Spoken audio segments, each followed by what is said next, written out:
মা জিজ্ঞেস করতেছে, কিরে মা, রাত বাজে 12টা, তুই কার সাথে কথা বলে? আম্মু কাজিনদের সাথে কথা বলতেছে। কিরে মা, এই ঘন্টার পর ঘন্টা কার সাথে কথা বলতেছে? আম্মু ফ্রেন্ডদের সাথে কথা বলতেছি। কিন্তু ভাইরা তো কোনটা আছে আর কি, বিশেষ করে ছোট ভাই। এখন তো ছোট ছোট ভাইরাও কিন্তু অনেক কিছু বুঝে। এখন বড় ভাই দেখতেছে বা ছোট ভাই দেখতেছে যে আমার বোন পরক্রিয়া করছে।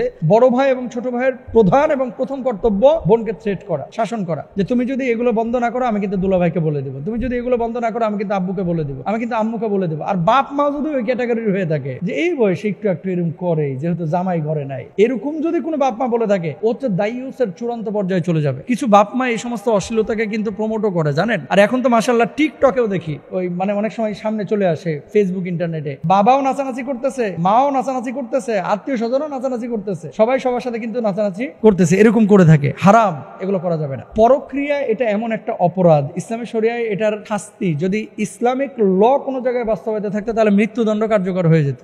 আপনি বলবেন কোথায় পেয়েছেন? সূরা নূরের মধ্যে খেয়াল করেন, আয-যানিয়াতু ওয়াজ-যানি ফাজলিদু কুল্লা ওয়াহিদিন মিনহুমা মিআতা জালদা। অবিবাহিত কোনো নারী পুরুষ যদি জেনা ব্যভিচারে লিপ্ত হয় তার 100 করে বেত্রাঘাত মারতে বলা হয়েছে। আর বিবাহিত কেউ যদি জেনা করে তাহলে তার উপর রাজম কায়েম করতে বলা হয়েছে, পাথর মেরে তাকে হত্যা করতে বলা হয়েছে। এটা ইসলামিক ল অনুসারে।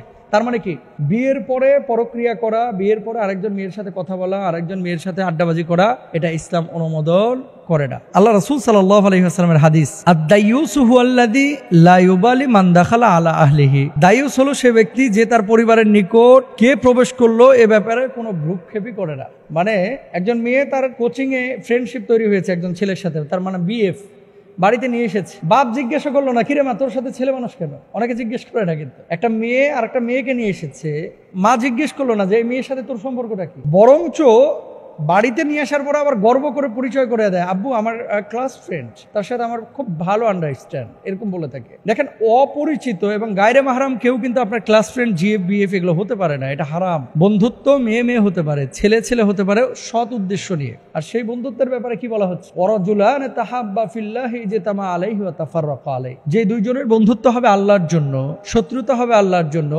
কিয়ামতের ময়দানে আল্লাহ নবী সাল্লাল্লাহু আলাইহি ওয়াসাল্লাম বলছেন আল্লাহ তাআলা তাদেরকে আরশের নিচে বিশেষ ছায়া দিবে। সুবহানাল্লাহ বলেন।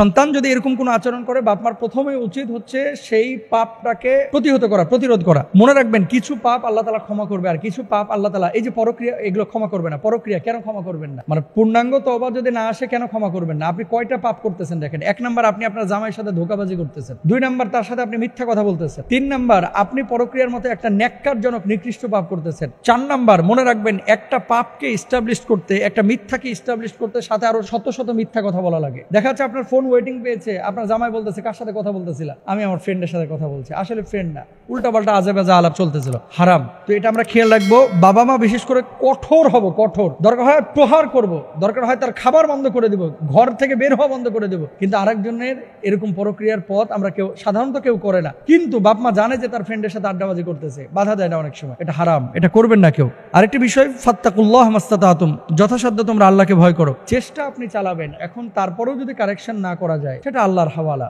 তার বিচার আল্লাহ তাআলা করবে। তবে মনে রাখবেন, পাপ বাপকেও ছাড়ে না। একটা বাংলায় কথা বলে না, আপনি যে আপনার স্বামীকে ঠকাচ্ছেন, এটা উল্টা দিকেও হতে পারে। অনেক সময় স্বামী পরক্রিয়া করতেছে, ওই যে মনে করেন দিনাজপুরে কাজ করতেছে, বিদেশে কাজ করতেছে, 18-19টা মেয়ের সাথে কথা বলতেছে। মেয়েদের চাইতে ছেলেদের পরিমাণটা আরো বেশি, মানে ফাতরামিটা বেশি করে ছেলেরা। এদেরও বিচার হওয়া উচিত এবং এদেরকেও শাসন করা উচিত। তো যে ভাই এই প্রশ্নটি করেছেন সে ভাইকে বলবো, আপনারা শাসন করেন এবং এটাকে প্রতিরোধ করেন। আল্লাহ তৌফিক দান করুন।